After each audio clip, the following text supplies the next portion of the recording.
So this is called From Goddess Religion to Cryptocurrency, Value, Exchange, and Finance. So we'll start with value, as it is in this concept, it is a non-historical based support of biological functioning. Because if there's no biology, I don't know what is having the judgment of value or moving forward. I think electrons are quite good without water and food. So as a personal story, I think I got really interested in value when I spent like $900 on this Sony Handycam. Like it was right when mini tapes were moving over to digital, like hard disk.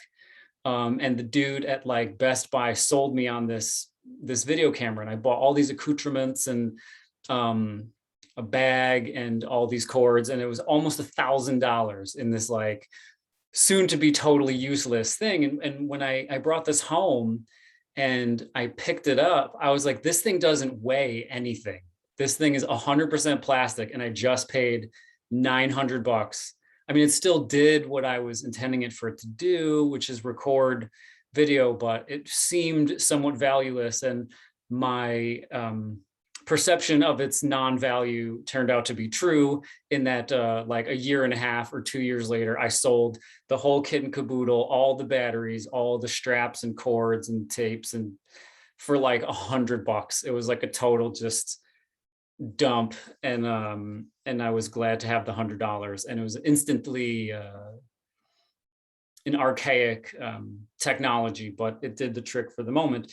And then in strong counterpoints, I had a few years later, I'd spent $12 on a Fiskars all metal digging tool for digging up weeds or transplanting oregano. I was maybe doing a little night harvesting of perennial herbs from people's front yards to move around.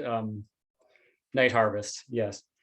So then I started to wonder, like, well, what can we say about like a general idea of value? Because a lot of people have a lot of different ideas around value. And so again, at this moment, taking biological existence as the basis for a valuation metric, I sort of crowdsourced some ideas and talked it out with a few people. And so one of the things that instantly came up with the Sony Handycam versus this Fiskars all metal digger was that density often conferred value. And this seems true for human bodies. Food is really heavy if you've ever backpacked. Water is really heavy. Metal is heavy. And by in counterpoint, plastic is not really heavy, lights on fire quickly, gets destroyed by the sun often. And yeah, so density of physical matter seemed to be a strong, not that anything heavy was instantly valuable, but that often valuable things, more often than not, valuable things on a biological or a sort of a more fundamental level had a density of mass, like a mass-based density. Then it also became clear that there was a lot of density of effect became also very something, so that there's a classic story that Northern California cannabis growers would bury hash in the ground as it has a density of effect. Like coffee is maybe not that dense, but if you drink a little bit, then you get caffeinated. And so anything that has a strong effect is also often confers a decided note of value. I then, in my sort of maybe in railing against the Sony Handycam as well, I then felt like standalone utility was also conferred a more general theory of value in that, you know, some of these things, if you took them to any continent or any culture on the globe, they would still retain their value as like an exchange medium or something that would help.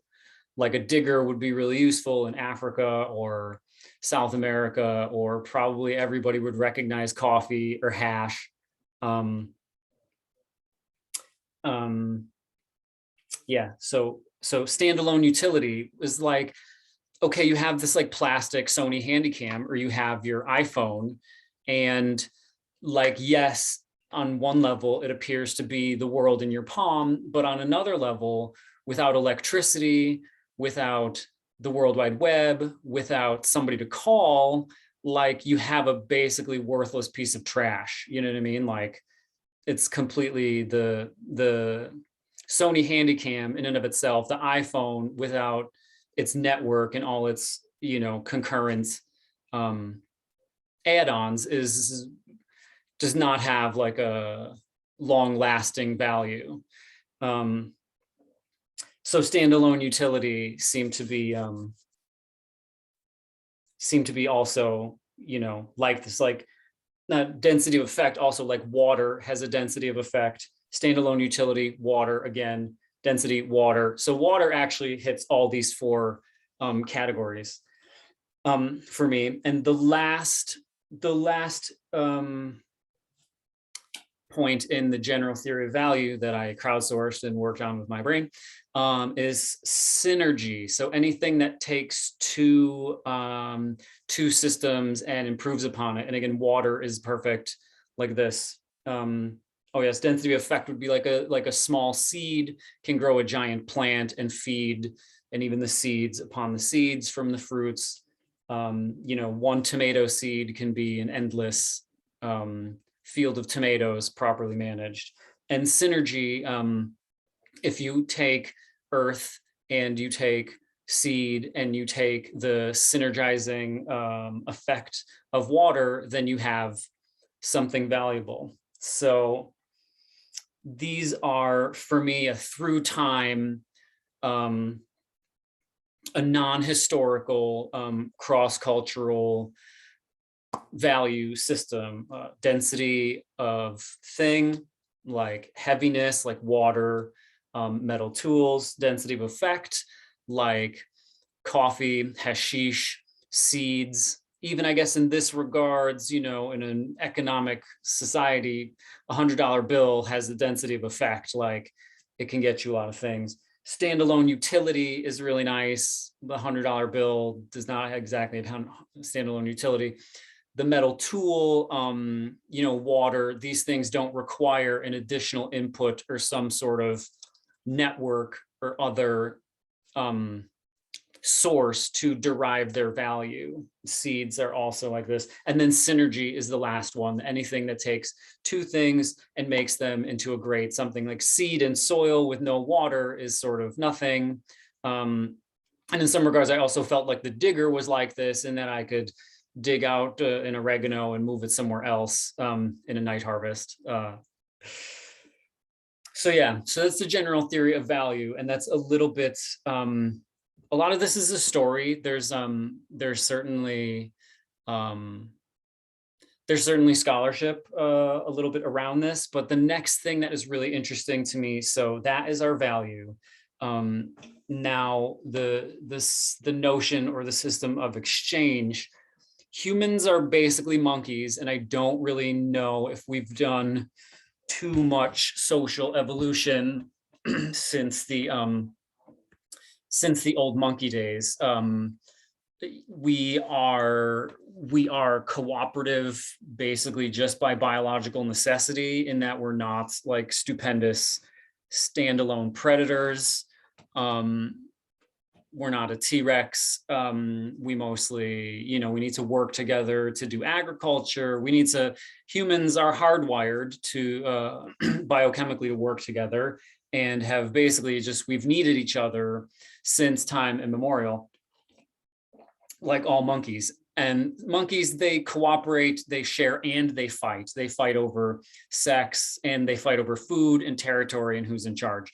And so really, from the dawn of the monkeys in 2001 trying to sort out what it is that they were doing, to now, we haven't really changed that system: cooperation, sharing, and fighting. So it does appear, here comes in the goddess religion. So it appears that yes, so initially, this is quite surprising. I'd recently read a book called When God Was a Woman by Merlin Stone. And initially, humans didn't know that sex made babies, which makes a lot of sense that they didn't know. It's kind of crazy to think about it now, but like 10, 20, 40,000 years ago, like, cause and effect were still not so certain. So the fact that humans did not know that men had anything to do with making babies made patrilineage impossible to even conceive of. There was no notion of me as a man, that's my baby. And in this regard, societies were organized in a more cooperative fashion. There wasn't such a strict sense of ownership that really came in with the sort of transcendent sky god religion. And these initial sort of indigenous goddess religions, like the woman is the purveyor of life, because it's uncertain that I have anything to do with babies. It looked like women just made babies from nothing, which is certainly a god level situation. So in that notion, in the notion of cooperation, and without the specific ownership or patrilineal concept around progeny, there was a more cooperative embracing of the cycle of nature paradigm in which these religions and these societies existed. And we don't exactly know how the male to transcendent sky god male religions got so grumpy as to want to chop everybody up and burn all the things, because they didn't really tell it like that. They're like, oh, well, we received a special revelation from the supreme godhead that nobody else knows, and he told us to kill everybody else, which seems a little bit harsh. But so rather than, I think that the scholarship definitely looks like the light-skinned northern patriarchal invaders came from up north in Europe, where not to suggest that humans were never fighting, but without that sort of like, there's a certain sense of like personal hoarding ownership that really ramps up the violence since the patriarchal sky god thing. And every few pages in the Old Testament, like Yahweh's telling the Israelites to chop somebody up, and they're doing it, and they're like, we're winning, it's like, wow, it's really crazy. So yeah, maybe they were grumpy because the goddess religion people were around the Mediterranean in like nice weather, and there was like figs growing, and there was the occasional maybe like megafauna, like some kind of like tiger or thing that was like killing people, but it wasn't like nature itself for 3 to 6 months of the year was seeming like you're going to destroy everything, like if you're some Viking guy up in Finland and then it's like January, you could get pretty aggravated, like be like, why does nature hate me? So I really don't think that there's much of a hope to really get some kind of archaeological or some kind of proof about how the transcendent sky god religion people got so grumpy as to want to chop everything up and kill everybody. But they are decidedly linear in their time frame, and very like product oriented, whereas the original religion of humankind embraces the cycle of existence, like is very pro sex, generally like eating meat, very pro art, and very pro women, like especially women's like sexual expression is sanctified in these religions.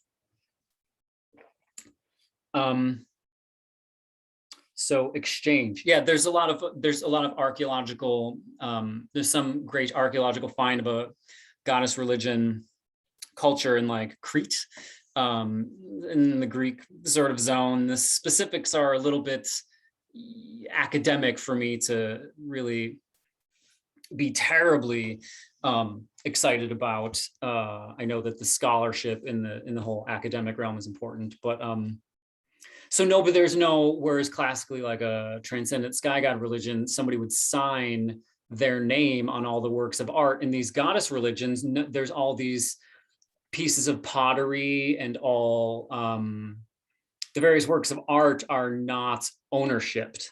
And in that same way, there's talk of like the children being raised by the community, and that even sometimes women don't even know which kid is theirs almost, that everyone is co-authoring a happy cycle embracing social order, like where it takes a village, you know what I mean? And Transcendent Sky God doesn't really want to have it take a village. It's really an individual sort of like, hero individual situation. So exchange. So initially, for instance, like in the Iroquois Nation on the East Coast, there's not some moment where you're a warrior guy who's out hunting and you need a pair of sandals and you got to go trade something with the person that makes the sandals. Like you're all sort of one body, they're all one people and nation, and you get what you need. There's initial discussion about the old school Hawaiians, like they had a gift economy where they had so much fish and fruit, and they were having such a great time. They were hanging out, making all kinds of beautiful jewelry, and they would just send it over to the next island without any tally or scorekeeping or anything. It's like, we got more jewelry than we need because we got so much fish and we're hanging out, dancing and having a great time. So they just start giving stuff away, which happens sometimes when we hit the gleaning of the East Coast apple trees, and we're just like, man, I got so much apples, like I'm just going to give them to Laura Jean. So exchange was initially just sort of a gift thing, and then for a little while, as the society started to fragment a little bit more, people had like a mutual, like a specific indebtedness to each other. Like if I needed a pig to roast for my daughter's wedding, I would go borrow it from my buddy John or whatever, and everybody would know. We were in a small enough group, everybody would know that I borrowed this pig, and I would have to give him something back at some undefined point in the future. There wasn't a really abstracted like tally of numeric, how we're doing everything today. Like everything's like super dialed in, and everything is really intense. And in this way, this mutual indebtedness makes everybody want to see everybody else succeed, which is not really how we're doing it these days. Very win-loss, sort of zero-sum game in our modern exchange methodology. So there was, recently just teased out there. Right now, this is a story because there's entrenched academic like defense of the paradigm, like early on, like out of Africa as a model of human expansion was contended by white dudes because they didn't like how it sounded, you know, that all hominids and human civilization started in Africa didn't sound very good to white dudes. So they argued it. Whereas now if you argue that, you're basically a racist and you probably lose your job at the university. But so there's all these different like subtle takes on how all these things read. But so we had this sort of mutually indebted social network. And after the transcendent sky god religions came out of the north and took over and infiltrated, you know, all the eastern, the western Eurasia, including, you know, India.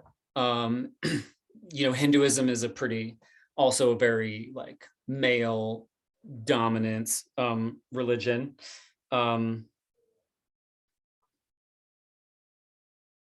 There was, of course, like wars then of conquest. Like it was no longer okay to just hang out and have a good time and have sacred sex and eat figs and make beautiful art that you didn't sign. Now it was like there was this notion following agriculture. Sorry, the sort of the advent of agriculture made it sort of dudes started to look and be like, I think I might have something to do with making babies. Like I think I might be involved in this in some way. They put the seed in the ground and then something grows out and they're like, that reminds me a little bit of like ejaculation during sex, you know?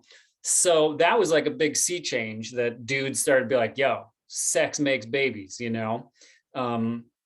And then the whole concept of patrilineage slowly, it took a long time for the patriarchy to really infiltrate and violently take over and all these different, it took like thousands of years, you know what I mean? But then they got it going. Here we are all getting ready. And so, you know, people were just chilling in the countryside, just like giving each other stuff. And then some dude got it in his head that he wanted to take some shit over. So he would send out the army. And for a while, they were like, man, they have to have all these giant wagon trains full of barley and bringing all these pigs and stuff on this like conquest march. And this is a lot of effort. And so instead, what they got into their mind that they would use coins, heavy metals. For a little while, right, especially in China, shells were used as this medium of exchange, but like you could just go pick them up on the beach. And so there wasn't really, you could just lay around all day and be like, I need some bread, and then just go over to the beach and pick up some shells and take them to the bread guy. And like, there wasn't really a lot like of proving that you had done anything other than went to the beach and picks up shells. So the so coinage came in. There was no markets before. People were just sharing and giving and sort of a general debt tally. And coinage came in as a way for the army not to have to carry all their supplies with them. So the king started to be like, yo, peasants, you got to pay taxes in coins. And they're like, where are we going to get coins? He's like, no problem. We're going to give them to you. The army's coming through. You give them barley, they give you coins, and then you give us the coins back. So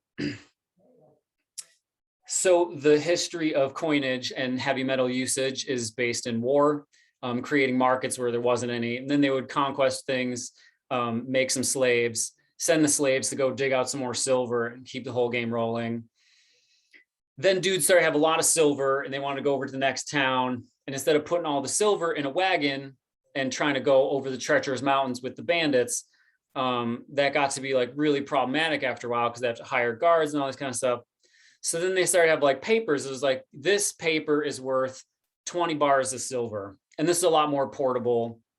And this is really a big part of the cognitive revolution in like an abstract value consensus evolution to where you didn't have this sort of heavy density, you now had the density of effect of the paper currency, more or less. So, I mean, that's kind of where we got to in the mediums of exchange anyway. Only like in the 1970s did the 40s and the 70s did we really stop basing our national money supply on some backing of heavy metals. And these papers have been like indicative of this abstraction for a long time. And so that I think is basically gets us sort of up to date with exchange. And now we're obviously using um, digits and digital stuff to exchange. And so we will get into finance, but I request that everybody unmute themselves. And if they have any questions, I meant to do questions after the value section, but hopefully that was pretty something. So Karen Heavey, do you have a question? I might be the only one asking this question, but you said in the 40s and 70s, we stopped basing the value of our currency on heavy metal supply. Yeah. And I thought that happened once. So w- I don't know, like what happened in the 40s and what happened in the 70s? Like, Well, in the 70s, definitely Nixon like cut it off entirely, and that really kind of led to this extra like rapid expansion. Um, was it in the 40s? It was around World War II, and because the economy was trying to expand beyond this sort of density of the gold standard, they went off it like I don't know, my grandfather had some dollars or $2 bills, it was silver certificates. It was like, this note is exchangeable for, you know, such and such amount of heavy metal. And so it was just viewed that that around these times of intense like economic expansion, that this was like no longer sufficient to fuel the global economy. Um, yeah, the earlier leaving is like a is a bit I've forgotten.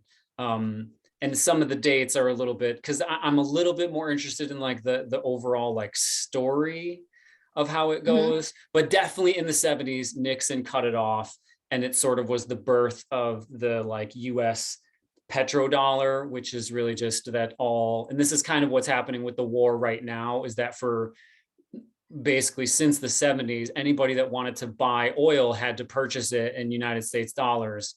And China and Russia are not that excited about that. And nobody's really been that excited about it. Like Libya tried to stop it, Venezuela is trying to do something else. And we've done a lot of like regime change um, violence Yeah. to make that not be like that. So the final, yeah, it's probably easier for me to say that the last removal of the heavy metal basis of the United States currency was in the 70s, and it kind of, and soon after we see the rise of like credit cards and crazy spending, and that's probably, you know, from like 71 to like 86, that 15 years is really the start of the like super spendathon bacchanal. It would be interesting to know when places like back east, like Bethlehem Steel, when did they really leave? Um, and I think this crazy expansion, I would think around the 70s, actually kind of some of this stuff is all glommed together and not really. It's So definitely wait, all. what exactly did Nixon cut off? Nixon cut The off the you know, the whole like Fort Knox, the currency, right? Currency is generally has been based on something, like in the same way that, you know, somebody had this big store of silver in their warehouse in China, is sort of where these things started. And they're like, listen, we can't move this silver around. We're going to make a note that says this represents this amount of silver. And that's basically money. And that went through until basically the 70s, when it was no longer like, okay, we got Fort Knox, it's full of gold, and we can issue this much currency based on our gold reserves. Like, because otherwise you're kind of just like printing money, which is kind of where we are now, which is kind of how we've gotten into this whole, like, you know, obviously now with the whole like gasoline challenge with the Russians, um, Russia being a major producer of petroleum, a a lot of the rise in prices have been due to that, but also, I mean, we've seen food and gas prices like creeping up since the start of COVID, because they kind of just like ripped the money printer. They're just like, where did these stimulus checks come from? They just like gave us money. Like there wasn't something backing that. It's just like, they're just like, we need some Right. more money going. So they just made it, you know what I mean? So in the 70s is like the end of this, you know, the paper money indicates some kind of amount of heavy metal. Correlation. Yeah, there's no longer any correlation between those things. And that's allowed us to really go to town, like cutting all the forests down and doing all the, really taking the chop up patriarchal madness to like the nth degree.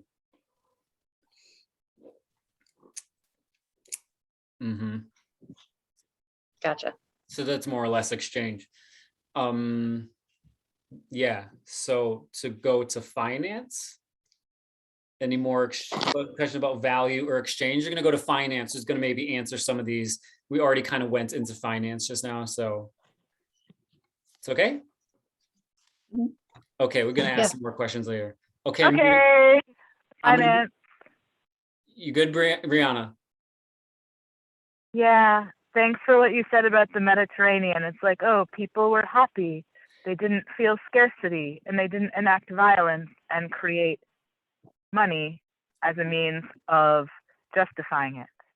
Yeah, it's actually some of the initial, yeah, there's so much to talk about here. Some of the initial writings in Sumerian cuneiform were sort of people were either renting land or borrowing grain from the goddess temples, but there wasn't this notion of like, I am doing this, like the specific some person is the like the hoardingness, or there was still a very like communal sense of things, and there wasn't people going buck wild, right? You never hear about, you know, famous women in history who were bloodthirsty and chopped people up. You hear about Alexander the Great and like, you know, just all the conquistadors and all the people riding on horseback to chop up stuff is all dudes, you know, and they're all like the leaders. It's not like some woman is like, yeah, go chop these dudes up, and the dudes go out and do that. It's always like Genghis Khan or like, yeah, Alexander the Great, or these, you know, Moses, like all these chop up crews are always led by dudes, you know. It's like getting the testosterone going and chopping stuff up. So yeah, there was definitely a moment where people were like much happier. And these goddess religions, they totally like invented the wheel, did calculus, had philosophy, all the things that, you know, the patriarchy purports to have like brought or started or, you know, blessed civilization. It's all just, they kind of just took it over and then just like, this is ours, you know, which is kind of a classic move, like burn the library and then say all the things that were in it are something that you made up, you know. That's sort of the winners write the history books type situation. So yeah, there's definitely a time where a little bit like much more in a homeostasis, more embracing of the cycle of nature and all these things. It makes sense as when the woman is like really the focal point of you know, society and creation and existence in that way, that like, you know, we were more felt blessed by the cycles rather than really angry and trying to transcend them and hoard a bunch of things and own things like highly specifically for each person. That's a dude invention for sure. Dudes have invented a lot of really challenging things that are still challenging and yucky. So sorry about that. I don't know. Yeah, our bad. Okay, is it good? Okay, so we're gonna go to finance. So also in very much a similar way, sort of the history of finance is like a really, you know, in the 1600s, basically, more dudes were trying to finance like more conquest. All these sort of like Dutch East India companies and all this kind of stuff, they didn't have enough money to go. I don't think they necessarily knew that they were going to go like make some heads roll and go rob whole continents, but they were definitely open to it. And maybe they were hoping for it. And so basically like the initial bond, like in the same way that we have like a government bond, which is basically what Wimpy from Popeye says, I will gladly pay you Tuesday for a hamburger today. It's a little bit, so it's exactly like that. So these dudes were like, all right, we're gonna go out, we're gonna go to the new world, we're gonna try to get some new spice routes going. And if you want to share in the spoils, if you give us $5, we'll give you $10 when we get back in 5 years or whatever it is. So that's what people were like, really, everybody wanted a piece of the action in the dissection of the new world. And so a lot of the funding, basically all the funding happened in bonds, which is a sort of a future financial instruments, like, and it could fail. That was the other thing too. Like it was kind of a bet. All these things are like a bet on the future. Whereas like the innate value of an apple is like right now I could eat that and be like nourished. Still, even like $100 bill in your pocket is still a bet on the future because you're still hoping that you can go to the store and buy an apple with it. But if you had to like eat that $100 bill, it's not going to be so good. So really all abstract value consensus has a like lack of innate value, and is really a thing on a bet on the future, that there will be somebody who will take this $100 bill and give you an apple. Whereas the apple is like not in the future. It's really like it's in the present. It's like the thing that you want right there. So these finance endeavors with forward-leaning bonds, like you definitely could be like, I'm going to fund this mission to the new world, and then like the ship sinks and like you don't get your money back. You know what I mean? Like it's kind of like, I mean, it's kind of the nature of a bet, right? You're sort of hoping and thinking that in the future, something is going to go your way. And if it doesn't, then you're kind of sunk, Welcome, Christina. So that is sort of the basis of finance, and why I think there's a certain amount of discomfort in a lot of ways with the sort of with the whole realm of finance, in that it's really not a present moment endeavor. It really is like, I buy a stock in general in the future, hoping that I can sell it for more than it's worth. I buy a bond again in the future, hoping that it's worth more in the future than it is now. And so we're really sort of outsourcing the present moment by chopping up the indigenous people, stealing their silver, cutting down all the trees, in that in the future, we will be able to get more of this numerical abstract value consensus for our bet. And I mean, there's the complexities of finance. I would say it's a complicated system. Complexity is what nature does, and there's our indescribable connections of deep interconnectedness, whereas complicated is more like taxes. You know what I mean? Like there's something like indescribable about how the brain works, and that's complex. And there's something really challenging to navigate about like tax law, and that's complicated. So I would say that's really the essence of finance, is a forward-looking bet. You pay me now, and you buy something now, and in the future, it's worth more. And so this is kind of this really part of this transcendent of the present moment, transcendence of the cycle that is more embraced in a goddess religion, nature-based situation. There's really this intense focus on the future, as we see in Judeo-Christianity. It's very linear. There's no any sense of reincarnation or cycle is like taken out, and it's like we're marching from Adam and Eve, where women are a problem, and we're going to Armageddon, and then there's going to be like this eternal like something. It can be problematic, as we see. There's like definitely some challenges in that notion. So cryptocurrency, what is that? So we'll just take Bitcoin as the general, like it's the start, it's the basis, and we'll go mostly just to there. When you have just a single person like Ebenezer Scrooge and you're going to borrow some money, or you have some sort of tally, some sort of owingness, you have a single point of failure and a lot of trust.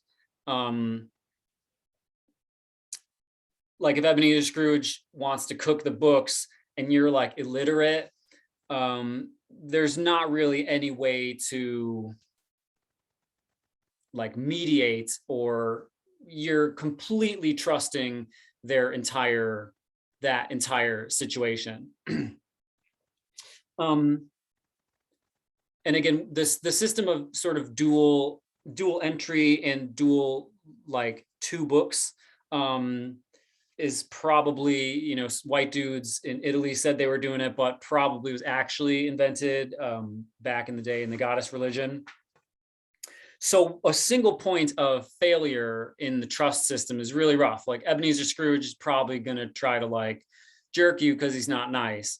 And so having two entities that keep the books, this is a little bit why we would try to like balance our checkbooks, or I don't know who really like writes stuff down from their debit card about like when they like buy something and check it against the bank, because the bank doesn't care what your math looks like, you know. Like this is we learned this in like probably 5th grade. Like that's how you do finance. You write a check and then you like write it down, and then like the bank is like, no, nobody spends. I mean, maybe like somebody's mom like writes down in a book like what they spend on their debit card, or maybe, you know, intense like accountants maybe still do this, but I think the average populace is not really doing such a thing. So you still have this kind of like intense kind of trust. It's a little bit more, there's a little bit abstracted out human error because it's like more software in this regards, but it's still, I mean, it's nice to have the dual system where you are keeping track and the bank is keeping track, but they don't really care what you think about. So not, you know, two entities like Ebenezer Scrooge Inc. and Dutch East India Company, both like writing stuff with their accountants in their ledger, then you have like two systems. So the points of failure and the trust are like minimized. And so really kind of what the main accounting thing that Bitcoin has done is that now everybody gets to see that ledger of account. It's public. If I send Bitcoin to Karen, we both have a record of that transaction, and it's also public. So there's not somebody in the back room cooking the books and fudging it up and trying to like steal. And really, you know, banks and these dudes, like they've been sketchy since the start. And so trusting them is like problematic, you know. And also, you know, in the same way that we have seen our own currency devaluated, Bitcoin also has a finite supply. So, you know, March of 2020 is like, uh-oh, the economy's in trouble, like stocks are tanking, everybody's 401k is going to go into the toilet, and we're going to have a bunch of like seniors out on the streets with nothing to lose, causing lots of trouble. They're like, all right, we're going to just like put another 30% of the United States dollars into circulation. And this is partially why we've seen food prices go up over the past 2 years. Obviously, the last month or so of the Ukraine crisis has exacerbated fuel prices. And since we move everything using like petroleum, there's like an extra effect. But creeping up prices, you know, the whole inflation, it's like, well, there's more money to go around. And so your buying power, like if you just had $5,000 like sitting under the mattress in 2019, you're buying less apples now than you were in 2019. because there's just more dollars to go around. And so they're less, the density of effect is reduced. And so this is another thing that Bitcoin works on, is they're not really, you know, I'm not sure that they ripped the money printer. I think they probably did in 2008, 2009, obviously the giant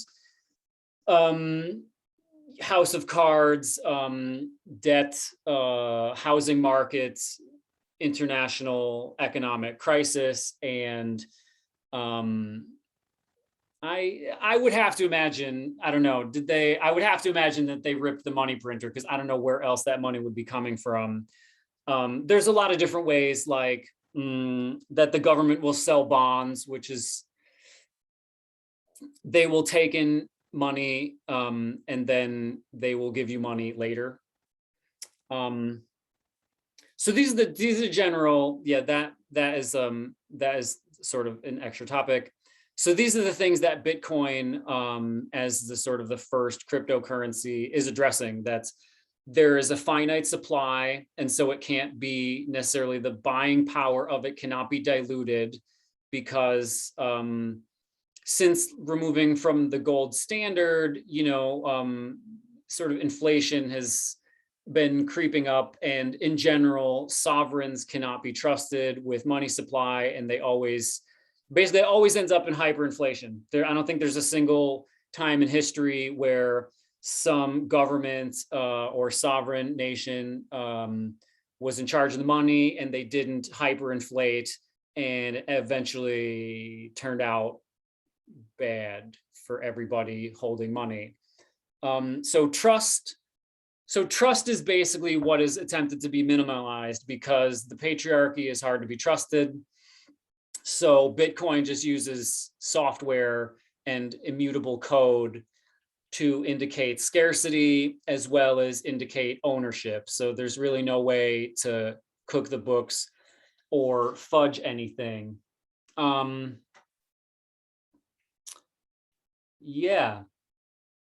So that just kind of brings us up to cryptocurrency. That is our From Goddess to Cryptocurrency general pathway. It's pretty meandering. There's I mean, this is probably a PhD worthy endeavor, or at least a long book with lots of footnotes and stuff. And there's a lot of crazy stuff along the way. You know, a lot of general, like the general hardcore capitalists don't want to think that there was ever a mutually indebted society in which there was not a tally kept. And so there's certainly like not consensus and there is conflict.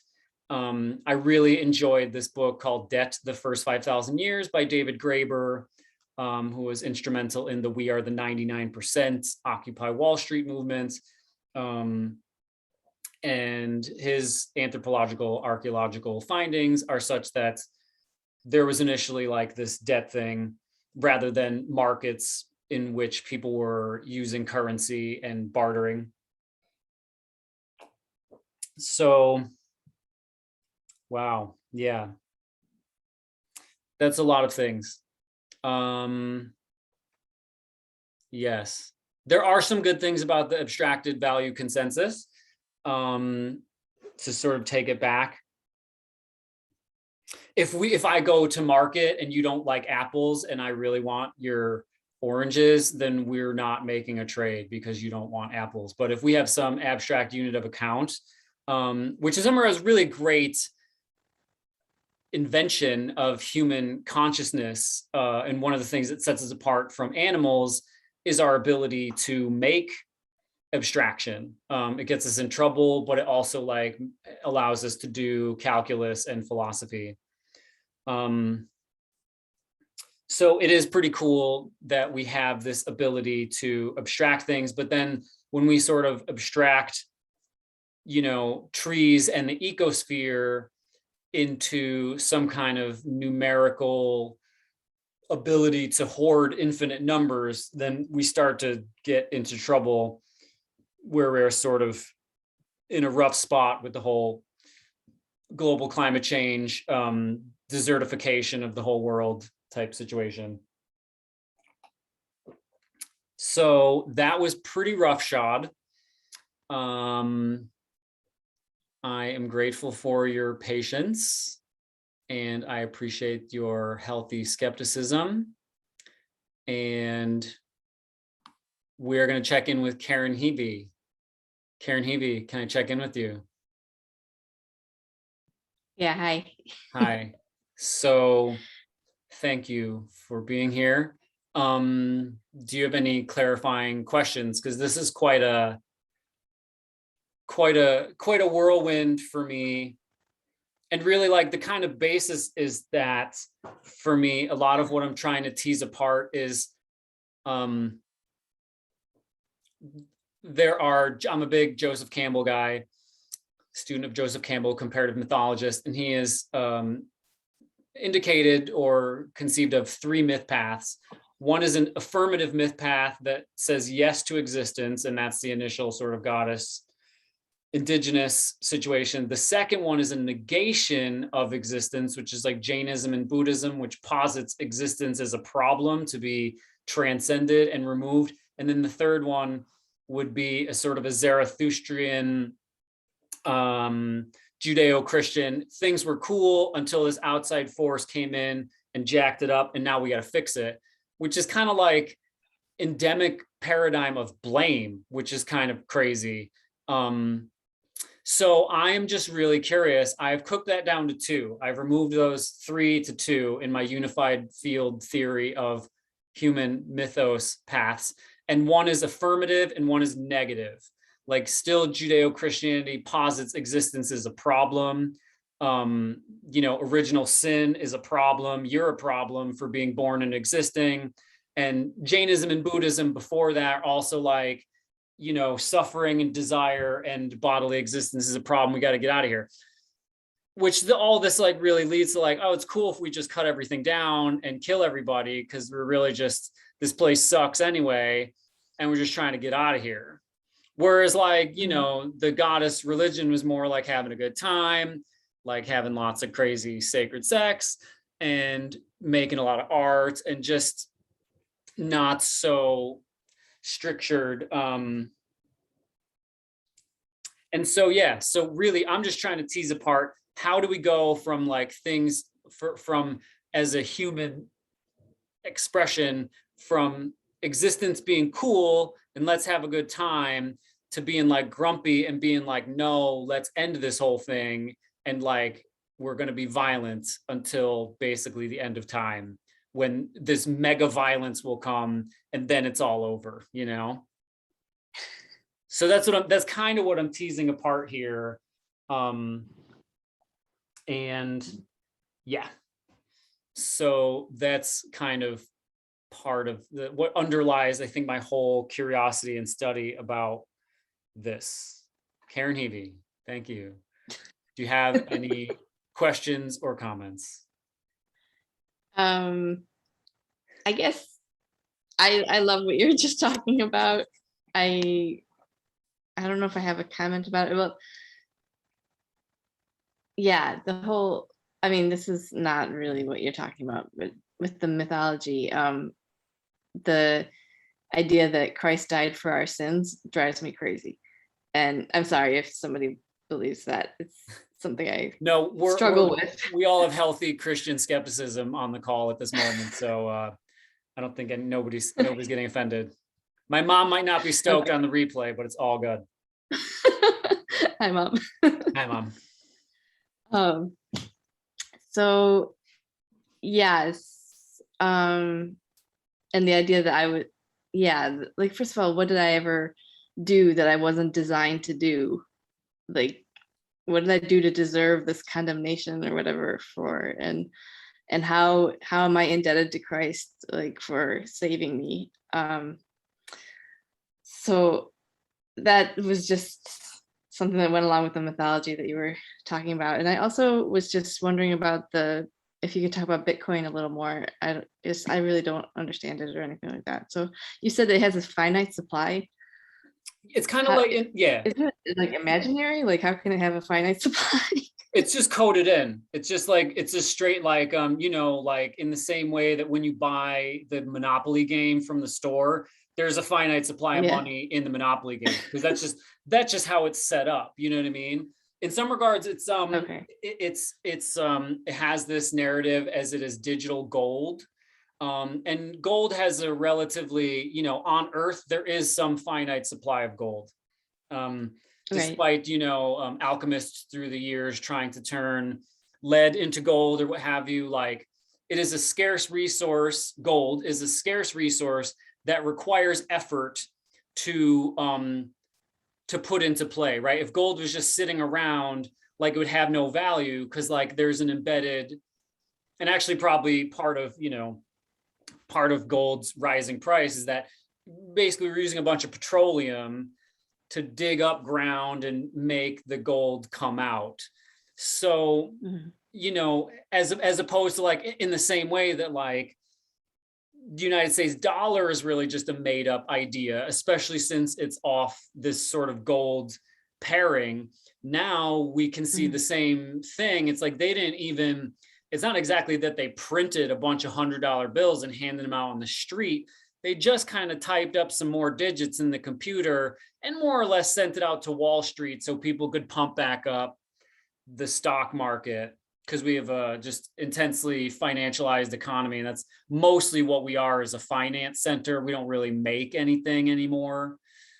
So yeah, in that, Bitcoin mirrors the scarcity of gold.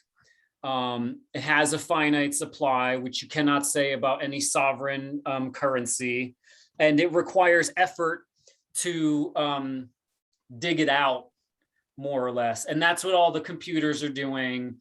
And that's like one of the big problems, that the computers are digging the Bitcoin out of the digital ground. And it is expending a plenty of electricity, but also like Bank of America has like their lights on in the parking lot 24/7, 365.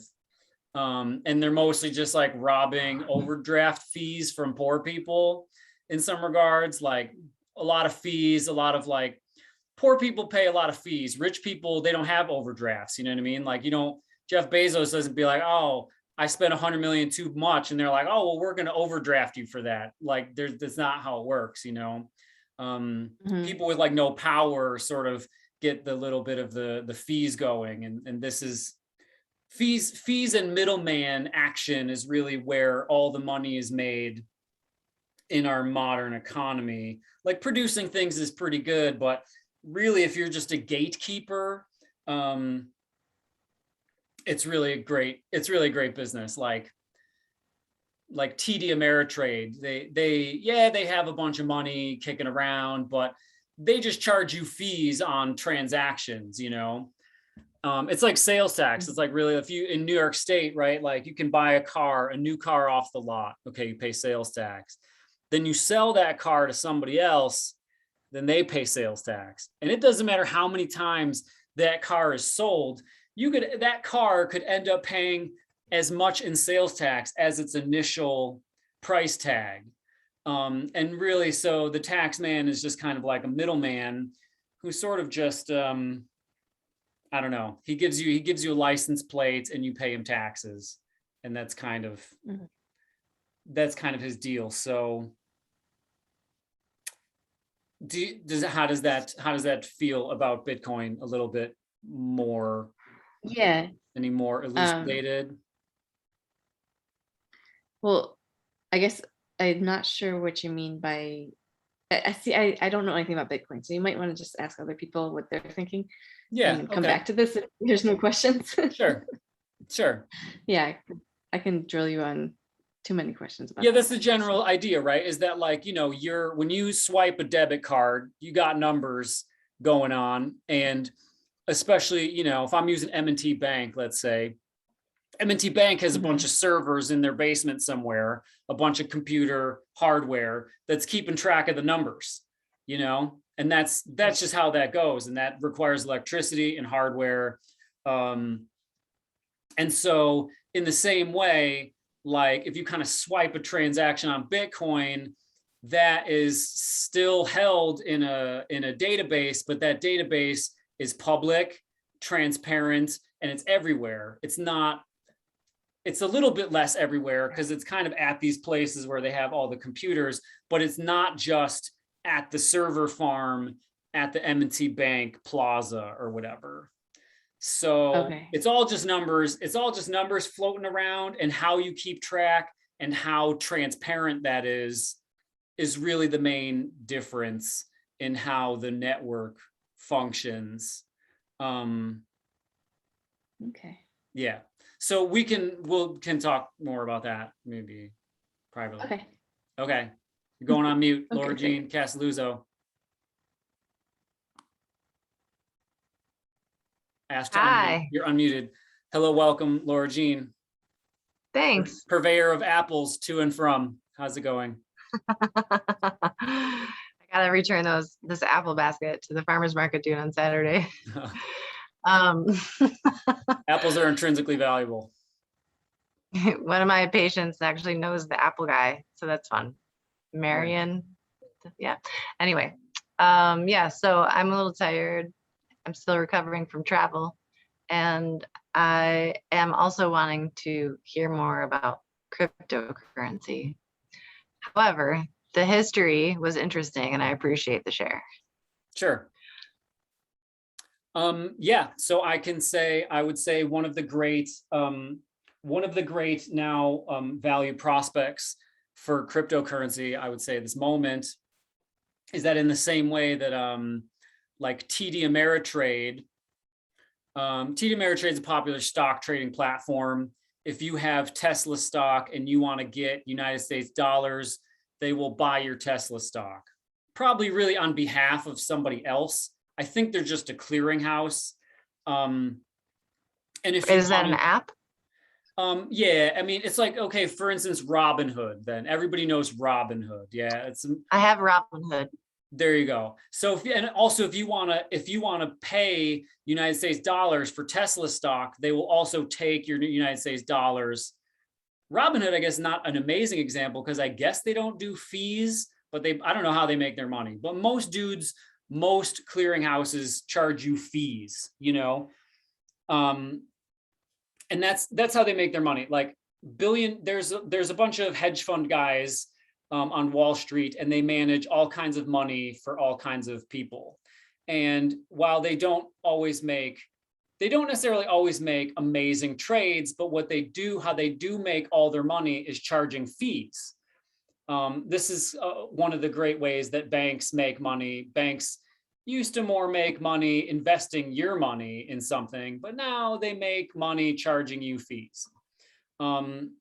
It's kind of like the toll booth. Yeah, the toll booth, okay, they are using that money to upkeep the highway in some regards, but it's kind of just a middleman fee. If you want to pass, then you got to pay.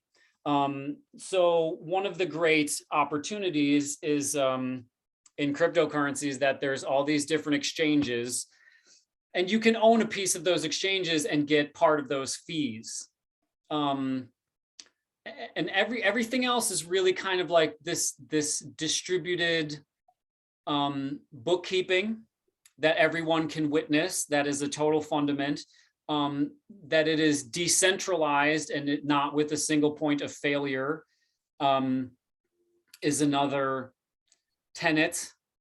And I think, you know, in beyond Bitcoin, that is really the great opportunity. It's a little bit like, yeah, when I was a kid, I meant to say this earlier. When I was a kid, I came back from the video arcade at Chuck E. Cheese's, and I looked in my pocket and I was really upset because I had some Chuck E. Cheese tokens still in there.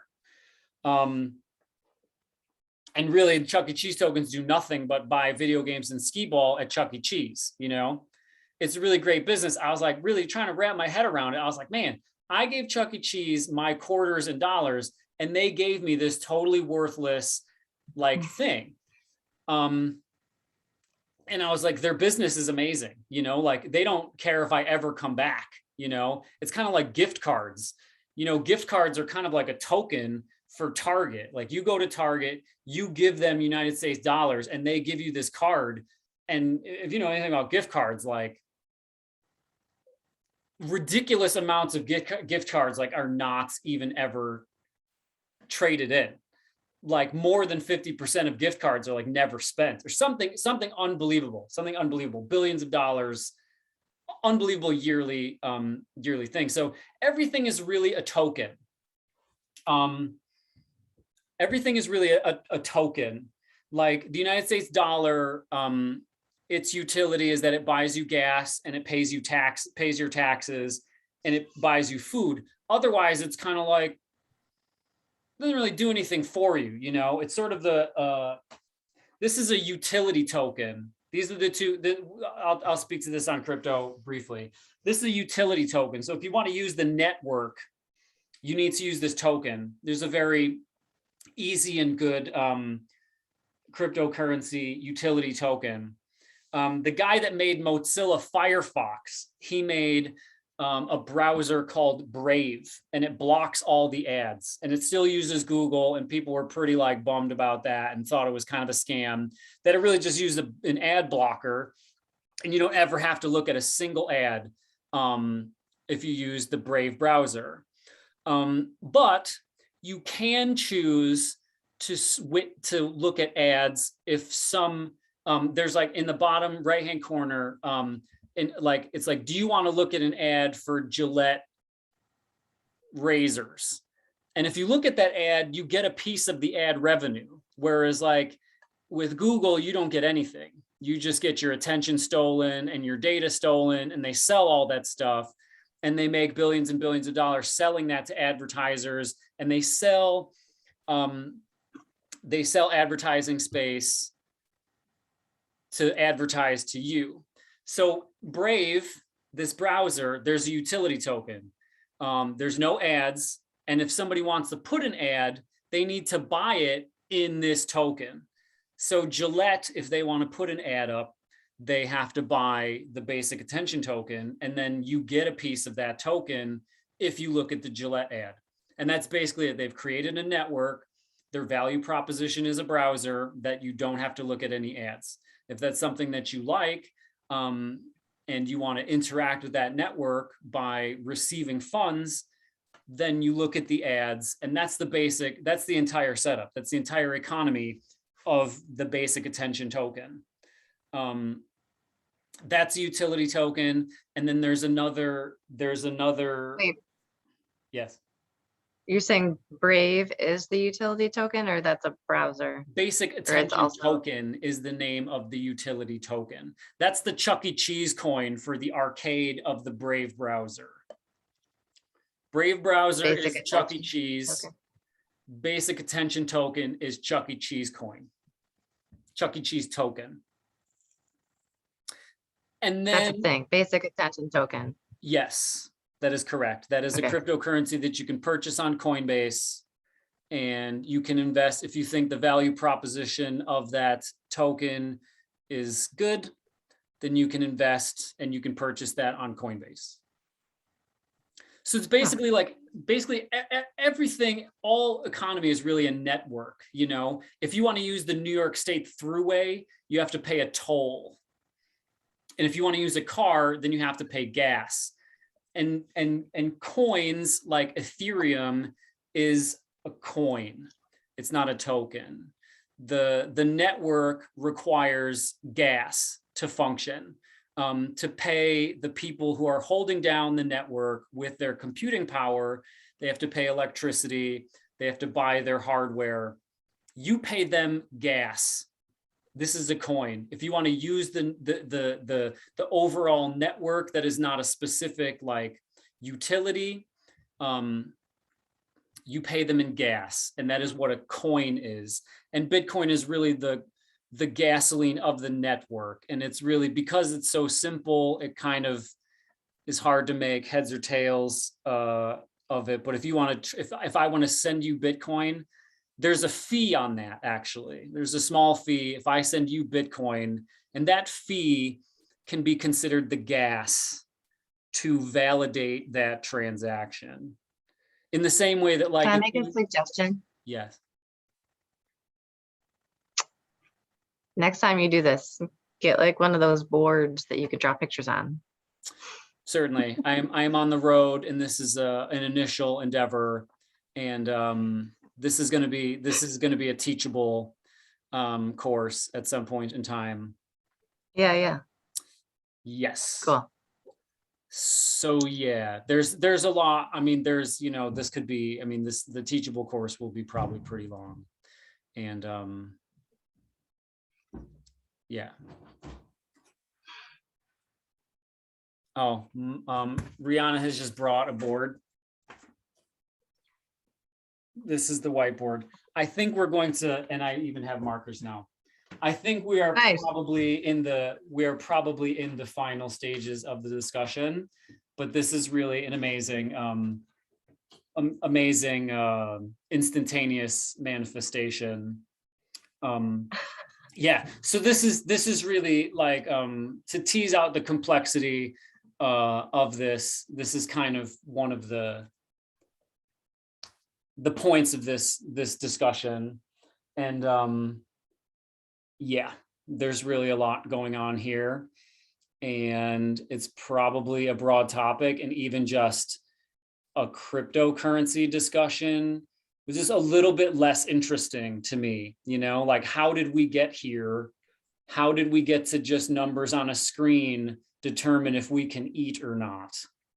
And the whole kind of history leading up to that is a little bit roughshod. There's probably some moments in between that could be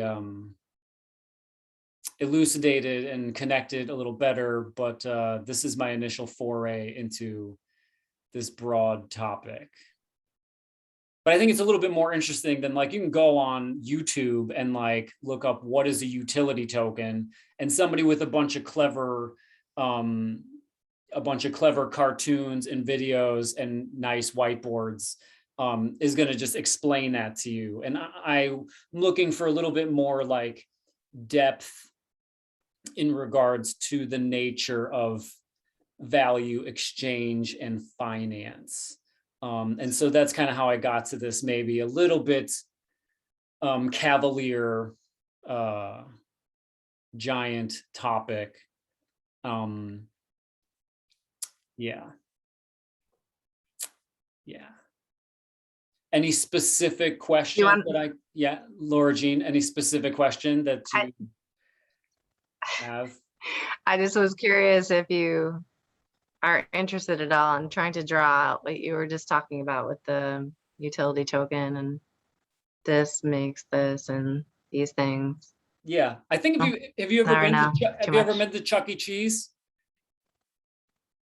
That's basically the deal. It's really Yeah, I get that part. Yeah. arcade token. I mean, everything there's a lot, there's many, like half of the cryptocurrencies are utility tokens. They make some sort of network, and to function on the network, you need to like use this token. And the coin is a little bit more abstract than that.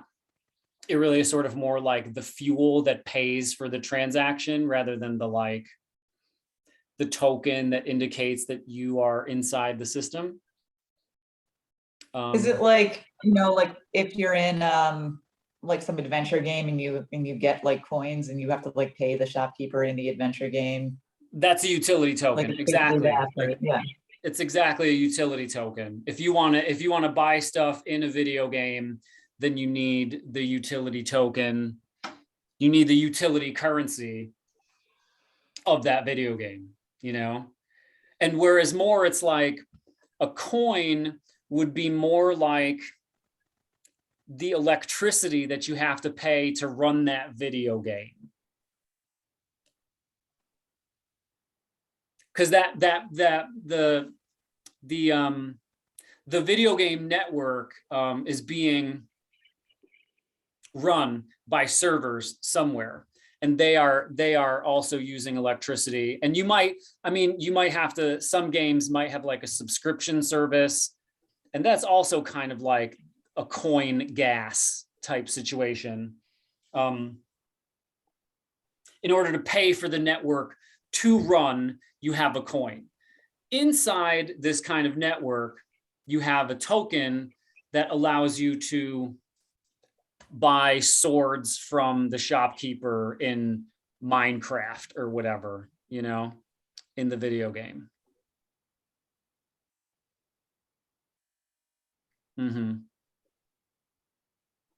So maybe like chopped up topics is good for like further. I mean, certainly as the Teachable comes together, there will be like quite discernible units. And this is an initial excitement to be like, oh, there's all my friends, hey, you know, and see different levels of, you know,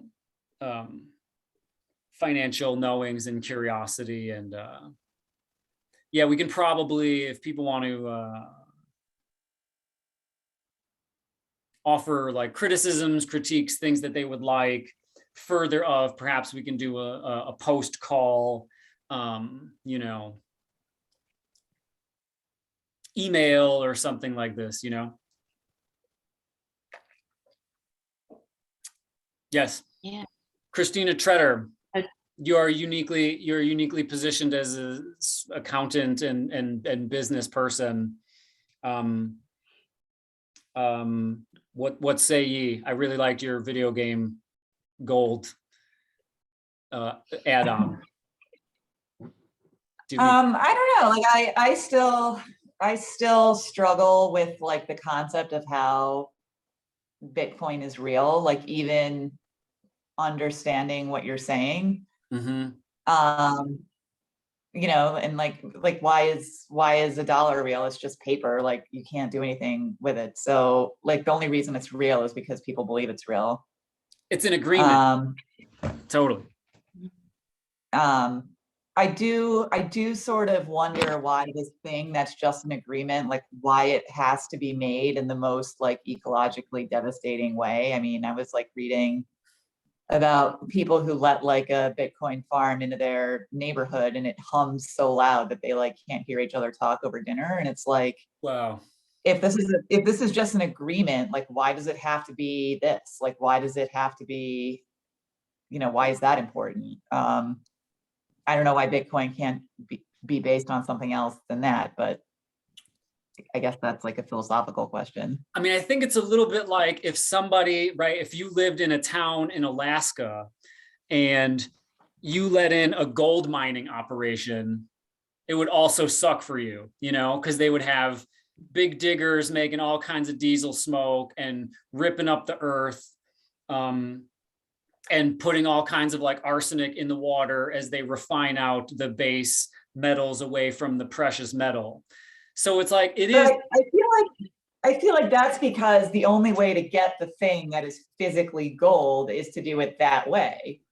But if there's like an imaginary thing that turns into ones and twos on a computer screen, and then everybody agrees that it's worth something, like you don't have to physically dig up the earth to get that. We can just agree on it and we can skip the part where it's like, that's what I don't understand. Like if it's just an agreement, I mean, and obviously gold is an agreement that gold is worth anything, because then you have fool's gold, which you also have to like go, you know, and then that's not worth anything. And that in itself is just an agreement. But in that case, like the physical thing that people are agreeing about, like is a physical thing that actually has to be like panned for in a river, versus like it's pixels on a computer screen either way. So like why does it have to be, you know, why do we need 17 computers going 25/8? Like I don't get it. That's what I don't understand. Which and obviously you're not going to have like the answer. Like you're gonna have an answer, and I'm still going to be like, and I'm still stuck on the fact that this is literally just pixels. Yeah, Bitcoin is pretty old technology at this moment, and there's basically not really any other networks or cryptos that are still using. This is called proof of work. Bitcoin's consensus mechanism, which I don't know what is the consensus mechanism of the United States dollar. It's like proof of having to pay your taxes or whatever, proof of buying gas for your car. there's sort of this discussion that all things of value are like really proof of work. Like you have put in yourself a lot of time in working on being able to manage people's businesses. It's not really something that you're just like, I manage people's businesses. Like you put in the work and you have the proof of that. And really that's part of like, again, if gold was just lying around everywhere, it'd be like much cheaper, you know what I mean? But because especially now there's like an embedded diesel cost, there's an embedded like refining cost. All the ecological costs are all externalized in that nobody's paying for that other than future generations are poisoned.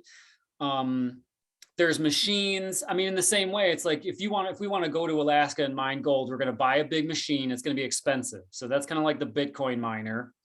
And then if we want to actually start to dig, we're going to need a bunch of diesel fuel. And that's like the electricity that runs the miner. And that's basically how it is, right? Bitcoin was definitely made a long time ago. And it really has gone to a place that I don't think the creator or creators ever really intended for it to go. It's like pretty wild at this moment. And there is a bunch of crazy stuff that's going on where mining Bitcoin is done using, in Iceland, they're using geothermal to run it. There's talk of El Salvador using volcano electricity, like more, again, some geothermal.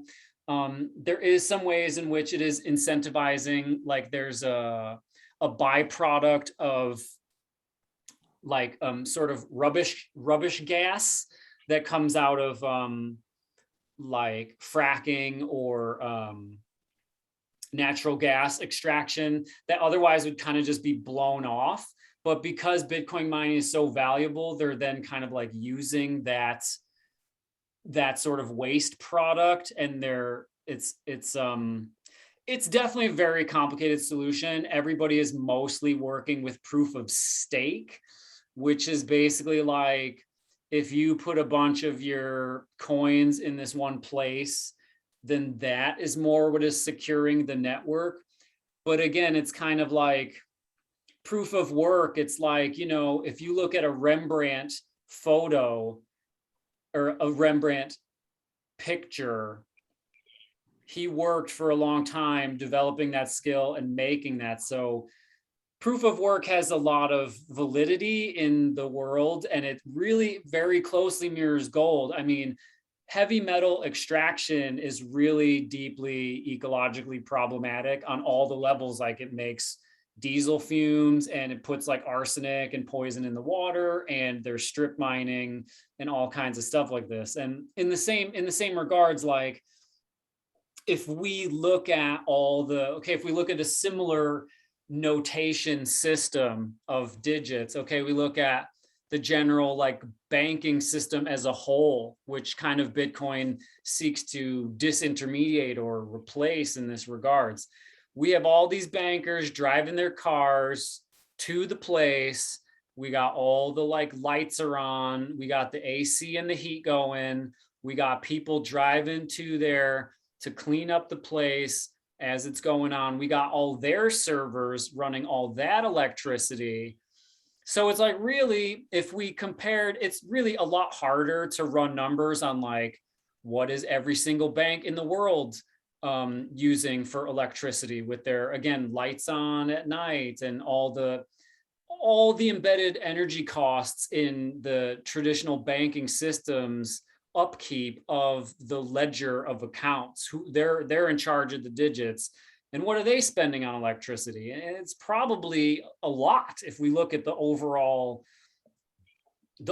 system, you know what I mean? And I would suggest that it's probably pretty comparable to Bitcoin, but just because it's sort of the status quo and it's entrenched and it seems like the straight dominant paradigm and there's no other like opportunity for us to really think about anything else, then we really can't call into question these intense traditional systems. Because also it's like, okay, well, if we did away with banks, like millions and millions of people would be out of work. And some of those people are really useless middlemen who went to expensive Ivy League schools, and they just are like expensive, and they that's how you think that it's cool that they're in charge of the numbers, because they have a giant building that cost a lot of money to build. It's on like super expensive real estate in Manhattan. They all wear super nice suits and they all went to Yale. And so there's all this like embedded like money, like value cost in the bank's status quo upkeep of who's in charge of running the digits. You know what I mean? That's basically all it is. Like, who's going to run the digits? Visa and like Bank of America or Bitcoin? And like, really, you know, it's very easy to like make finite the expenditure of Bitcoin, because it's a little bit more, it's just a little bit easier to run those numbers. But if you like ran the numbers on like, okay, we're gonna run the electricity and the like petroleum cost on every single bank in the whole world, and like the embedded cost on how they built the buildings, you know, it'd be really lovely to add to that, like what kind of cost is it to make the Bitcoin computers, you know, to really get a strong numerical like accounting sense of like what is actually going on, you know, because there's an embedded energy cost in like moving around all the plastic and moving around all the metal, you know. So this kind of like gets into like complexity economics, which is really like basically just throwing up your hands and be like, everything is so interwoven and complex, and the connections are beyond our ability to actually quantify. And so yeah, it is definitely problematic that Bitcoin uses as much energy as like two small European nations. Like, it's not cool. It's not the best. You know, and a lot of people are like, well, it's, you know, it's burning coal. Like before in China, you know, half the year the miners were being run on like hydroelectric, which is like much nicer. But then the other half of the year they were running on straight coal, which like really is not good. So, I mean, additionally, we have, you know, considerations about how is it that we are making electricity in the first place. You know, and we have a whole big energy crisis that is currently, you know, we could have probably all been driving electric cars for 10 years, but there was a lot of entrenched, you know, Detroit, the American auto industry, the oil barons. There's a lot of reasons why, like, the electric car has been around for a hot minute. You know what I mean? I believe even Henry Ford had the electric car all mocked up like 100 years ago. So there's a lot of, I mean, there's a lot of giant transition. I can't say that I'm excited that Bitcoin is burning up a lot of like energy, but it's a super nuanced discussion with how renewables play in, how extra energy is utilized by the network. And additionally, to be like, all right, well, how much juice is the traditional zeros and ones accounting costing us as well, you know? So it does suck, and it is deeply problematic, and it's really a source of a lot of litigation and government problems and all these kind of things. But it's not without its analog in traditional finance, like the mining of gold and the running of the traditional finance network. So it's definitely a conundrum. There's no question. Long, short answer, long. Yeah, it's fucked up. I don't know.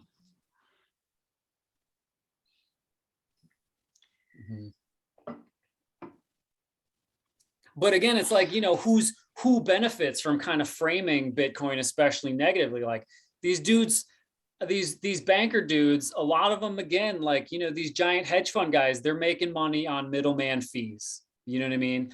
They went to school, they got their Armani suits, they're driving their amazing automobile, and they're in their giant building. You know what I mean? And these guys have an entrenched and active interest in a lot of the media. So you don't really hear in the public media whatsoever about the other side of how Bitcoin is mined with geothermal and how it's incentivizing alternative energy sources or anything like that. The sort of the entrenched paradigm that is in charge of the narrative is also framing it in only a negative way. I'm not saying that that negative framing is incorrect or is not true, but it's only one part of the story where there's a lot more. You know, you're not going to hear, you know, on MSNBC, yeah, Bank of America decided that they're going to like shut down all their electricity usage, and they're going to give up their entire business model, and they're going to like, they're cool with Bitcoin, and the CEO is going to retire, and all the bank tellers are going to like clean houses now. You know what I mean? Like, that's just not, we're in a big moment. There's this crazy concept these demographers witness, these cycles of history that are 80 to 100 years long. It's called the fourth turning. You can YouTube the fourth turning, where sort of everything is like, the first turning was at the end of World War II, and we're sort of in the midst of the fourth turning, where sort of everything is up for debate and is in the midst of a big change, as a lot of the old guys die off, and their ideas and their ways of doing things go away. So, but yeah, burning coal to do Bitcoin kind of blows, but probably there's coal burnt to run Bank of America as well. So, you know, I don't know. There's no easy answer to the, I mean, there's no easy answer to the energy usage of the entire world, because using less is never part of the narrative at all, you know.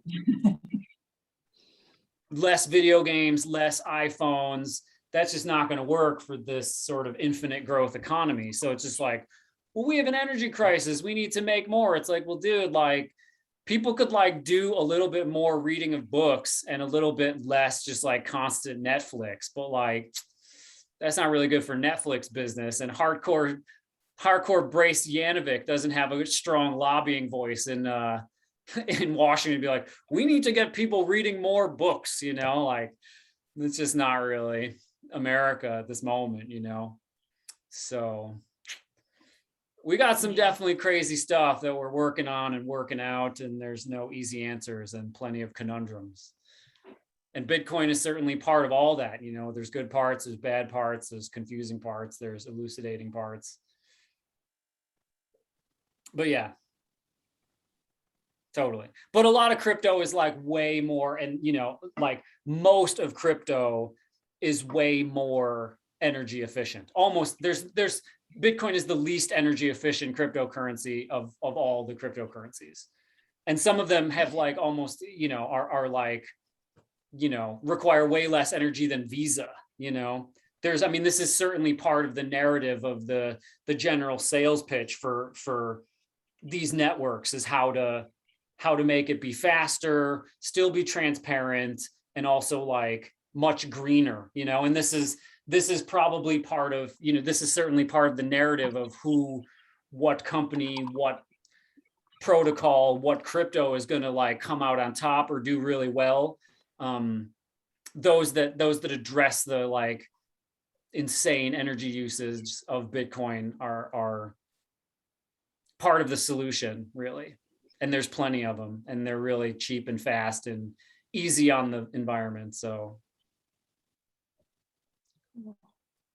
wow. Thanks, Aaron. Wow. Thanks, everybody.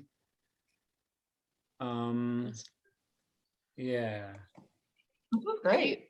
Yeah. I'm sorry I couldn't come for the whole thing, but I'm glad I got to come for at least some of it. Yeah, and thank you for the stimulating questions and additions, Christina, Karen, and Laura Jean, and Rihanna.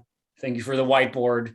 I gotta get the whiteboard game on point. I mean, if this is like really some super pro, I'd have like a whole like kind of PowerPoint thing happening with some like, you know, cartoons and stuff. For you, oh, sorry, is there any value for you to lead a discussion like this once in a while? Like, yeah, I know if you do like a class, then you get paid eventually. That's the ultimate goal, which I think is probably pretty near term. And this is certainly, you know, clear to me in what ways I was like prepared for this and in what ways I was like not prepared. Probably strong bullet points for me would be really useful. But yeah, I mean, I think it is for me the sort of the explaining the crypto part is a little bit easier, and maybe in some regards a little bit more like reciting things. I'm curious about the sort of the backstory of the exchange business.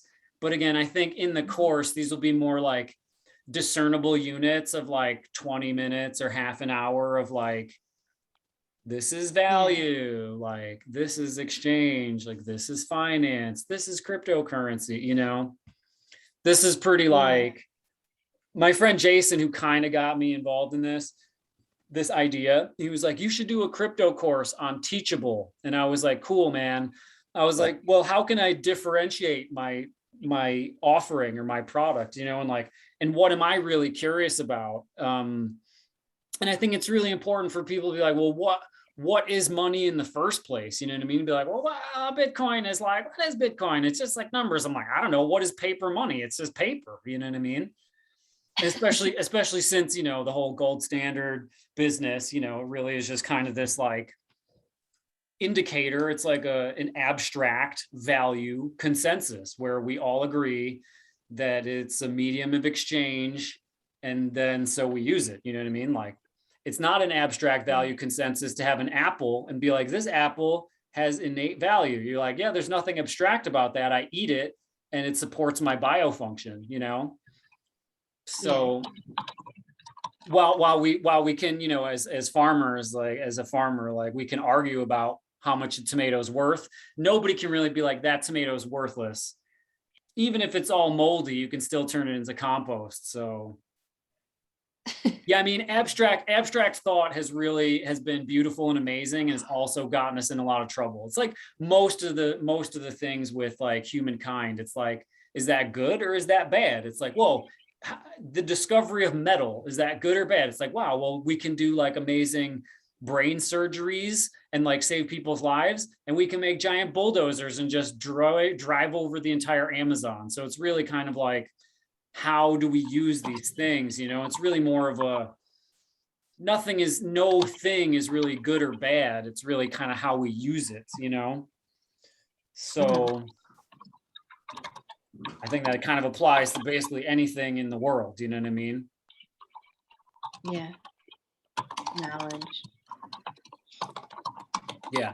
So yeah, it's valuable. It's good. It's helping me refine, you know, more of a course. I've spent the last, you know, since 2017, I've ramped up in the sort of cryptocurrency space. I had a great opportunity to edit like a third of this Chinese guy's book called The Wealth of the Quantum Era last year. And he really, you know, a lot of the history of exchange, the evolution of exchange mediums was really kind of brought to light for me there.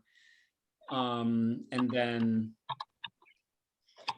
so yeah, so just like a deeper look on like, you know, how can you explain cryptocurrency without explaining what is money? Like, how can you explain money without explaining what is coinage, you know? How can you explain what is coinage without explaining, you know, a mutual indebted system of, you know, village, you know, give and take, you know? So it kind of just, for me, it's like pretty natural progression. And I think from goddess religion to cryptocurrency is kind of provocative. It's maybe like one word too long for a real like banger, you know? What the fuck is crypto is be another like idea, but yeah, I'm just trying to figure out a product to sell. But I also think that it's important for people to know that, like, you know, it's kind of a big deal in the same way that, like, you know, if you had your $5,000 in your bank account or under your mattress in 2018 and you were buying 89 bushels of apples with that, like now you're buying 79 bushels, and that's like not good for anybody, you know? And so being able to like articulately and sort of like educatedly participate in the sort of the financial system is useful, because it's not really going away, you know? So being able to be a part of, you know, what is happening rather than just continue to see, you know, your purchasing power eroded is ultimately a good thing, you know? And in some regards, I do think that, you know, there's these natural expansion and contractions, like centralization and decentralization of power, you know? And I think we can kind of just see this, you know, all the time. There's like, you know, there's like the French aristocracy, and then there's the revolution, and then there's like the takeover again. And, you know, it's like this kind of pulse of centralized and decentralized seems like pretty fundamental as a sort of a universal movement.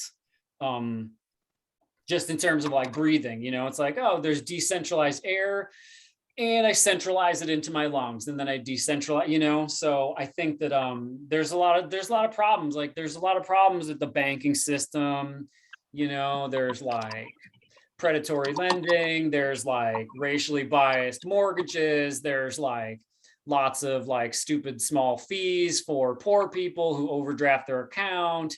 There's kind of like, you know, a lot of these dudes, like, right, it was not a problem. Some people got super rich when, you know, in like 2020, when they sort of like typed up more digits on the computer.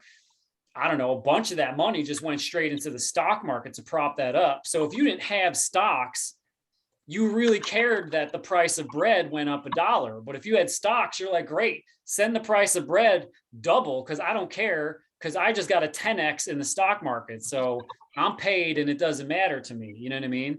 But like a lot of people Yeah. are just like really view like wealth and value just as like, you know, shovels and cars and like houses. It's a rough place to be in without being engaged in the sort of financial abstract value consensus. And those people all got wrecked. You know what I mean? Poor people got wrecked in the past 2 years, and people with stocks and like real estate and crypto like made out like bandits, because all the money that they put into circulation, it all went into those things. You know what I mean? Everybody else who got their stimulus checks, who's just like hand to mouth, and they're poor and they're just like renting, they just dumped all that money to pay their phone and spent it on, you know, all this basic things of their life. Whereas like other people, they're like, oh, I just got $1,500. There's like so many Bitcoin purchases on Coinbase of exactly $1,200, like bunches of these. If people kept working, if people were like more white collar, sitting at a computer making their money, rather than like, you know, 50% of the American economy is truck drivers, retail, and food service. Those people got wrecked in the past 2 years. And that's the power base that now you got to try to like get those people to vote for you in November. And so they're trying to handle inflation. Everybody else who's got stocks, real estate, and crypto, they don't give a fuck about inflation. It doesn't affect them at all. They're paid. They're better off for all that money coming in. Like I said, it doesn't matter to them pay, you know. The gas thing is like a new sort of like flip on the situation, because they also tightened up the money a little bit more. And then, you know, the whole war thing sent the gas prices like stratospheric. So there's like so much to unpack. It's really, Yeah. It's interesting talking to you. Just hearing you read so much and pull in different sources, put them all together. So I'm enjoying, and good luck making your course. And yeah, thank you. yeah, I hope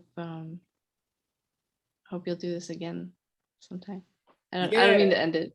Yeah, no, it's cool. Like, it's interesting. You know, I probably thought there would be like 3 times as many people. And I sort of like a bunch of people were like, and I think that I said I was going to record it was like, made people be like, well, great, I don't have to go, which is like, Okay. then now there's like extra effort on my part. I might like try to charge like $1 for the recording or something, just because it's like, dude, like, you know, I already spent time and energy putting the thing together. Then I did it, hosted all the things, and then like now you're just gonna like click on the link, like, what's in it for me, man? You know, hey, what's the value proposition for me? You know, so especially people Are are you like, not asking for anything for this tonight? anybody is absolutely welcome. I will the chosen few who are here, I welcome any and all donations. I can put a Venmo, I can put a PayPal. Laura Jean with the alley oop. I appreciate that. So if anybody like feels called, I'm in no way, this is no way, you know, a hard sell or even a sell whatsoever. Not gonna be like, and this call costs $45. Psych, Are you like, thinking know. more of this being like a sort of helping your process of making a class? Yeah, I mean, there's all kinds of things. I mean, you know, I would hope that the assembled have received some sort of benefit, you know, Yeah, thank you. from the discussion. You know, I can talk further, like, you know, one-on-one. And Laura Jean, I have not offered you financial advice, but we have spoken and you have compensated me before, and I really appreciate your generosity and your like your work in that regards. So yeah, I mean, you know, I'm into it. I'm into it. I don't expect anything. I'm open and I'm grateful, but in no way am I, you know, hard selling or expecting anything. Yeah, my email address. I guess I just sent that to everybody. That I can be PayPal that. I don't ever really use Venmo, but I have Venmo. I'm gonna go ahead and look that up. Just for Venmo's sure. great. I like Venmo. Okay, Yeah. I'll shoot you a donation for tonight. cool. Well, that's how you do it because you're that person.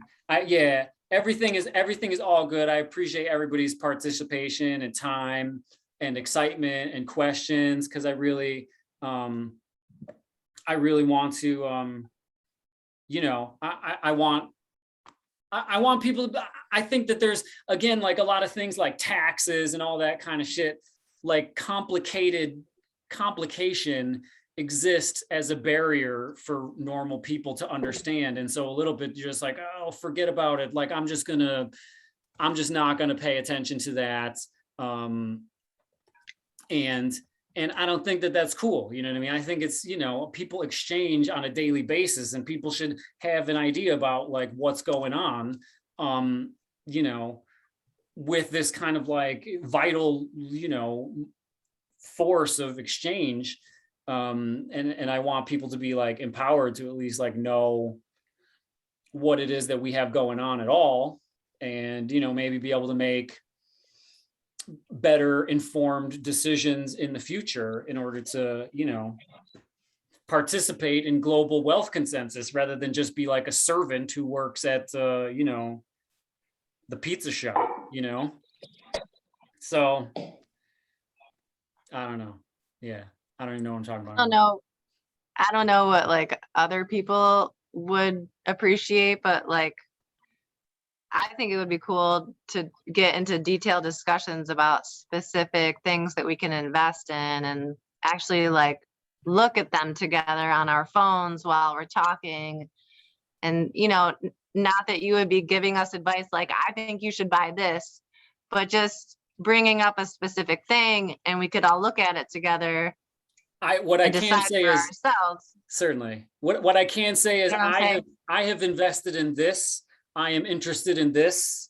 I am not licensed at this moment to give financial advice. So, but I can tell you what I own and what I am interested in, and things of that nature so that you can make your own decisions. Right. What you would Yeah, totally. just- Yeah. And I'm open to having a working group on this as well. You know, I've had some discussions with our mutual friend, John Costello, about what I have invested in. I don't offer financial advice except maybe to my sister, but this is legal to do. So yeah, like, you know, a working group towards trying to, you know, be on the right side of history in this moment. Because there's a lot to this, and, you know, it's hard to imagine the whole thing switching over to this, but there's a lot of benefits. There's a lot of benefits to this, you know, paradigm. And it does, if we take a look at any of the history and what's going on, you know, 10 years ago, Bitcoin was worth, you know, $20 and now it's worth 44 grand. So there does seem to be a paradigm shift happening, you know? So Is being there, able to, yeah. is there anything sort of like Bitcoin-ish that's going on? Because I don't, and I apologize if this was like already addressed while I was doing an open house upstairs. But like, for example, like now Russia, I mean, you have your people in Russia that had their money in normal banks, and now they can't touch. I mean, their digital money, their Visa, MasterCard, it's turned off essentially because of the economic sanctions. Mhm. Is there any talk in the Bitcoin world about, people that had Bitcoin money that are like doing okay in Russia because they had Bitcoin, or is that like, a thing that's a topic of conversation, how you could, hedge against the leader of your nation declaring an unjust war, and then the rest of the world turns your banking off? Is that like a thing where, Bitcoin has come in? Oh yeah, there's no question. I mean, the other thing too is that, right, part of the United States dollar's dominance worldwide is that a lot of countries hold the sort of our currency as part of their reserve, and some of that might be like sort of held in American banks. So like everybody in the world now has to be given pause, because really it's kind of just like the EU and America just turned off Russia basically. So anybody else, it's like, doesn't sort of go along with the program. Not to say that, like, obviously, right, like war and all this kind of stuff is like a big problem, but now, people have to be like, oh man, like the US can just turn your shit off. You know what I mean? So a little bit there is. Well, even like a cyber attack. I mean, like if they cyber attack the banking system, like where is your money? There is a lot of complexity, and there is a certain, with Bitcoin in a USB stick hardware wallet, the idea is it's kind of like having gold in your floorboards, that you are in sovereign possession of your money. Whereas like right now, it's like my money that I have like in M&T Bank is kind of like, I don't know, if M&T Bank and I have a disagreement, like I'm not going to win that disagreement. You know what I mean? Like they'll just be like, no, sorry, dude. Like you don't have any money. Like we don't know what happened. I did actually just win a disagreement on behalf of my client with Evans, but it was for $50.50, but I won it. Yeah, that's They were good. wrong. I did actually win what I felt was an unjust $6 late penalty a few years ago. So, but again, on a mass scale, the sort of the censorship, the available censorship of money is deeply problematic. You know what I mean? Like there's like a crazy thing going on in China. There was a bunch of Bitcoin miners moved to Texas and like Kazakhstan recently because Bitcoin mining was outlawed in China because they are rolling out their own central bank digital currency, which basically, and then, including the sort of the Chinese like social credit score, like now the Chinese government is going to be in charge of this digital yuan.